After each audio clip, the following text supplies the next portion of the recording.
রাম রাম বন্ধুরা, নমস্কার। আশা করছি তোমরা সবাই খুব ভালো আছো। বন্ধুরা, আজকে আমি তোমাদের জন্য এমন একটা নিয়োগের আপডেট নিয়ে আসছি। এটা ভারতবর্ষের একমাত্র নিয়োগ যেখানে আলাদা আলাদা 500 থেকে 600 প্রকারের পোস্ট থাকে। ভেবে দেখো, 500 থেকে 600 প্রকারের পোস্ট। এখানে তোমরা মাধ্যমিক পাসও আবেদন করতে পারবে, উচ্চ মাধ্যমিক পাসও আবেদন করতে পারবে, আবার যারা গ্র্যাজুয়েশন পাস করেছে তারাও পারবে আবেদন করতে।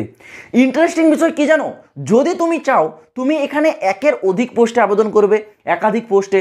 কেউ যদি চাও দুটো পোস্টে আবেদন করতে, কেউ যদি চাও তিনটে আলাদা আলাদা পোস্টে আবেদন করতে, অনায়াসে আবেদন করতে পারবে, কোনো অসুবিধা নেই।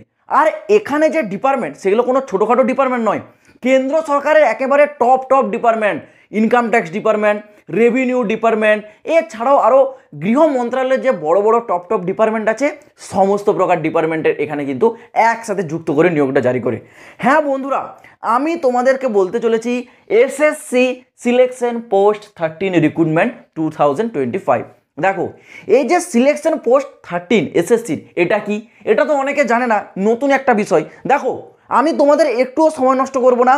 যারা কেবল ভিডিওটাতে অপেক্ষা করো ফর্ম আবেদন ডেটের জন্য, প্রথমে আগে আমি ক্লিয়ার করে দিই। আবেদন শুরু হবে আগামী 2 জুন থেকে, লাস্ট ডেট থাকবে 23 জুন। তোমাদের অনেক মূল্যবান সময়, আমি একটুও নষ্ট করব না। তোমরা দেখে নিলে অ্যাপ্লাই ডেট। এবার যদি তোমরা মনে করো এই নিয়োগের পুরো তথ্যটা নেবে, তাহলে ভিডিওটা আগে কন্টিনিউ করো। আদারওয়াইজ ভাই, তোমাদের যদি মনে হয় মূল্যবান সময় নষ্ট হচ্ছে, তাহলে তোমরা তোমাদের কাজ করতে পারো। ওকে, দেখো, এই যে এসএসসি সিলেকশন পোস্ট, এটা এমন একটা পোস্ট যেটা এসএসসি প্রতি বছর জারি করে, শুধুমাত্র নাম্বারিংটা চেঞ্জ করে দেয়। যদি তোমরা 2024 সাল দেখো, সেখানে এসএসসি সিলেকশন পোস্ট 12 ছিল, আর এটা 2025-এ এক সংখ্যা আবার বেড়ে 12-এর জায়গায় 13 হয়ে গেল। এটা কীরকম নিয়োগ জানো? সেন্ট্রাল গভর্নমেন্টের যে আলাদা আলাদা ডিপার্টমেন্টগুলো রয়েছে না, সমস্ত ডিপার্টমেন্টে দেখবে কিছু না কিছু শূন্যপদ সারা বছর রয়ে যায়। ইনকাম ট্যাক্স ধরো একটা নিয়োগ করাচ্ছে, সে তো আর একসাথে সমস্ত প্রকার নিয়োগগুলো করাতে পারবে না, সারা বছরে কিছু না কিছু শূন্যপদ রয়ে যায়। তো এসএসসি কী করে, আমাদের কেন্দ্র সরকারের সেই প্রতিটা আলাদা আলাদা ডিপার্টমেন্ট, সেটা ইনকাম ট্যাক্স হোক, রেভিনিউ ডিপার্টমেন্ট হোক, বা গৃহ মন্ত্রণালয়ের অন্য যে কোনো ডিপার্টমেন্ট হোক, সমস্ত ডিপার্টমেন্টের সেই পদগুলোকে একসাথে কম্বাইন করে। ওই যে ভিডিওর প্রথমে বললাম না, যে আলাদা আলাদা 500 থেকে 600 প্রকারের পোস্ট থাকবে, এটাই হচ্ছে তার মূল কারণ।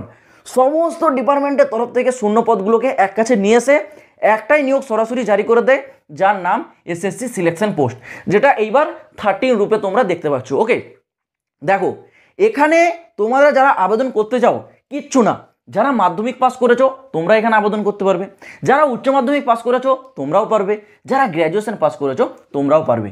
মাধ্যমিক পাশে তোমরা দেখবে এলডিসির পোস্ট থাকছে, মানে লোয়ার ডিভিশন ক্লার্ক, এছাড়াও এমটিএস এর পোস্ট থাকবে, আরও বিভিন্ন প্রকারের পোস্ট থাকবে। 12 পাসে তোমাদের ওর থেকে একটু হাই লেভেলের যে পোস্টগুলো হয় সেগুলো থাকবে। গ্র্যাজুয়েশন পাসে অ্যাসিস্ট্যান্ট, এছাড়াও ইন্সপেক্টর, এইরকম বড় বড় লেভেলের যে পোস্ট সেগুলো থাকবে। এবার ধরো কেউ এখানে 12 পাস করেছো, তুমি তো 12 পাস যোগ্যতায় যে পদগুলো আছে সেগুলোতে আবেদন করলে। এবার তোমার ইচ্ছে তুমি মাধ্যমিক পাশে যে পদ আছে সেখানেও আবেদন করবে, অবশ্যই করতে পারো। তোমার যদি উচ্চ মাধ্যমিক পাস করা থাকে, তাহলে তুমি মাধ্যমিক আর উচ্চ মাধ্যমিক দুটোর জন্য ফর্ম আবেদন করতে পারো। কেউ যদি গ্র্যাজুয়েশন পাস করে থাকো, সে গ্র্যাজুয়েশন যোগ্যতার যে ভ্যাকেন্সিগুলো আছে সেগুলোতে তো আবেদন করবেই, সাথে সাথে চাইলে 10th এবং 12th যে ভ্যাকেন্সি, মানে যে পোস্টগুলো রয়েছে সেগুলোর জন্য আবেদন করতে পারবে। মানে তুমি চাইলে এখানে একের অধিক কিন্তু ফর্মটা আবেদন করতে পারো। এটা হচ্ছে একটা বিরাট বড় বিষয় এখানে। এইবার দেখো, এখানে এজ লিমিট অর্থাৎ বয়স সীমা, বয়স সীমা যেটা বলেছে, দেখো 18 থেকে 42 বছর কিছু পোস্টের জন্য থাকবে, আবার কিছু পোস্টের জন্য 18 থেকে 30 বছর থাকবে, কিছু পোস্টের জন্য 18 থেকে 27 থাকবে, কোনো পোস্টের জন্য 18 থেকে 40ও থাকবে। যেহেতু এটা আলাদা আলাদা অন্যান্য প্রচুর ডিপার্টমেন্ট আছে না, তো সেই ডিপার্টমেন্ট অনুযায়ী এখানে আলাদা আলাদা বয়স সীমাটাও থাকবে। কিন্তু যদি তোমরা ওবিসি ক্যাটাগরির হও 3 বছরের ছাড় পাবে, আর যদি তোমরা এসটি এসসি হও 5 বছরের ছাড়টা পেয়ে যাবে। এইবার আসি তোমাদের এখানে স্যালারি, বেতন মূল্য কত টাকা দেওয়া হবে। দেখো, এখানে বেতন যেটা না, দুর্দান্ত লেভেলের দেওয়া হবে।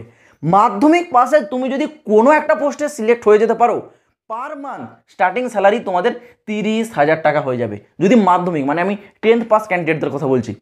যদি তোমরা উচ্চ মাধ্যমিক পাশের কোনো পোস্টে সিলেকশন হয়ে যাও, অ্যাপ্রক্স তোমাদের 42,000 টাকার কাছাকাছি স্যালারি চলে যাবে। বুঝতে পারছো? তোমার যে পোস্ট সেটা কিন্তু একটা হাই লেভেলের থাকবে, সেই ক্ষেত্রে স্যালারিটাও সেই অনুযায়ী দেওয়া হবে। যদি তোমরা গ্র্যাজুয়েশন পাসের কোনো পোস্টে যাও, তাহলে পার মান্থ 58,000 টাকা, এটা হচ্ছে তোমাদের এখনকার স্যালারি। এবার 2026 সালে তোমরা জানো 8 পে কমিশন লাগু হতে চলেছে। 8 পে কমিশনটা লাগু হয়ে গেলে এই যে স্যালারিগুলো দেখছো সব ডবল হয়ে যাবে। তোমরা জানো আমাদের ভারত সরকার এই যে কমিশন, এই যে স্যালারি ইনক্রিজ, এটা প্রতি 10 বছরে একবার করায়। তো তোমাদের জন্য সেই সুযোগটা আসছে আগামী বছর 2026-এ 8 পে কমিশন লাগু হচ্ছে। যখন লাগু হয়ে যাবে এই স্যালারিগুলো সব ডবল হয়ে যাবে, তখন তো ভাই মজাই মজা, বুঝতে পারছো তো? স্যালারি নিয়ে কোনো প্রশ্নই আসবে না। এইবার আসি তোমাদের সিলেকশন, মানে নিয়োগটা কিভাবে হয়। দেখো এখানে যে নিয়োগ, তোমাদের প্রতিটা পোস্টের জন্য একটি পরীক্ষা কম্পালসারি, পরীক্ষাটা সকলকে দিতে হবে। আর এখানে ভালো দিক কী জানো, তোমরা দেখবে যেখানে এই গ্র্যাজুয়েশন পাস যোগ্যতায় এই ইনকাম ট্যাক্সের যে বড় বড় পদগুলো রয়েছে বা রেভিনিউ ডিপার্টমেন্টে যে বড় বড় পদ রয়েছে, এগুলো যখন সেই ডিপার্টমেন্টের তরফ থেকে সরাসরি জারি করে, তখন কি করে 2বার এক্সাম করায়, একটা প্রিলি এক্সাম, একটা মেন্স এক্সাম। কিন্তু এই যে সিলেকশন পোস্ট, এখানে একটাই পরীক্ষা হবে, সকল পোস্টের জন্য একটাই পরীক্ষা হবে। সেই পরীক্ষাটা এখানে ক্লিয়ার করতে হবে। তারপর স্কিল টেস্টটা কিন্তু সব পোস্টের জন্য নয়, যেগুলো ক্লারিক্যাল রিলেটেড পোস্ট, যেখানে কম্পিউটার জানতে হয়, সেখানে টাইপিং টেস্ট করানো হয়। আরও কয়েকটা পোস্টের স্কিল টেস্ট হয়, সব পোস্টের কিন্তু স্কিল টেস্ট এখানে হয় না, এটা ভেবে রাখো। সব পোস্টের স্কিল টেস্ট হয় না, যেই পোস্টগুলো স্কিল টেস্ট প্রয়োজন সেগুলোর স্কিল টেস্ট হয়, না হলে একেবারে সরাসরি ডকুমেন্টস ভেরিফিকেশনে পৌঁছে যায়। তো এখানে মেন ইম্পর্টেন্ট পার্ট কি না, এক্সামটাই তোমাদের কত নাম্বারের হবে, কোন কোন টপিক থেকে তোমাদের কোশ্চেন আসবে সেটা দেখো। এক্সামে এখানে তোমাদের বলছে টোটাল আলাদা আলাদা 4টা টপিক থাকবে। কী কী টপিক দেখে নাও। থাকবে জেনারেল অ্যাওয়ারনেস থেকে 25টা কোশ্চেন 50 নম্বরের, মানে প্রতিটা কোশ্চেনের জন্য 2 নাম্বার। তারপর আছে তোমাদের কোয়ান্টিটিভ অ্যাপটিটিউড মানে এলিমেন্টারি ম্যাথমেটিক্স যেটাকে বলা হয়, সেখান থেকে 25টা কোশ্চেন 50 নম্বরের। থাকবে রিজনিং থেকে 25টা কোশ্চেন 50 নম্বরের। থাকবে ইংলিশ ল্যাঙ্গুয়েজ থেকে 25টা কোশ্চেন 50 নম্বরের।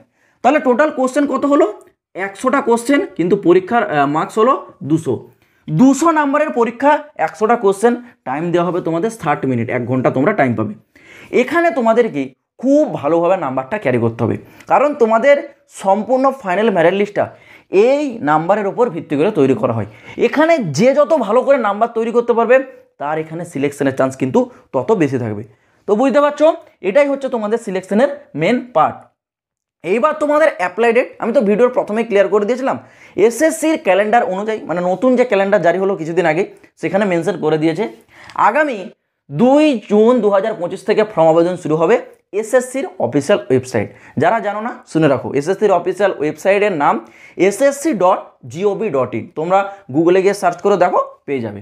সেই অফিসিয়াল ওয়েবসাইটে আগামী 2 জুন 2025 থেকে আবেদন শুরু হবে, আর লাস্ট ডেট থাকবে 23 জুন 2025। ওকে, এর মধ্যে তোমাদের আবেদনটা করতে হবে অনলাইনে। আর আবেদন মূল্য যেমনটা লাগে তোমরা সকলে জানো, সেন্ট্রাল গভর্নমেন্টের রুল অনুসারে সেই অ্যাপ্লিকেশন ফিসটাও কিন্তু এখানেও লাগু হচ্ছে। তো আশা করছি এই নিয়োগের সম্বন্ধে তোমাদের সম্পূর্ণ তথ্যটা আমি ক্লিয়ার করে বোঝাতে পারলাম। আর যদি বলে রাখি শূন্যপদ, তোমরা ধরে রাখো অল ওভার ইন্ডিয়াতে এইবার কম করো তোমাদের 4000-এর কাছাকাছি কিন্তু শূন্যপদ আসতে চলেছে।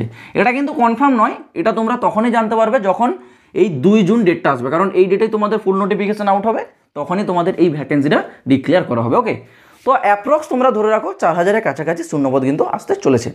তো বন্ধুরা, তোমরা যদি এইরকমই প্রতিটা নিয়োগ টাইম টু টাইম পেতে চাও, যদি একটুও কোনো নিয়োগ সংক্রান্ত আপডেট মিস না করতে চাও, অবশ্যই এই চ্যানেলটা সাবস্ক্রাইব করে রাখবে। তো বন্ধুরা, দেখা হবে আবার পরের ভিডিওতে নতুন কোনো আপডেটের সাথে। জয় হিন্দ, বন্দে মাতরম।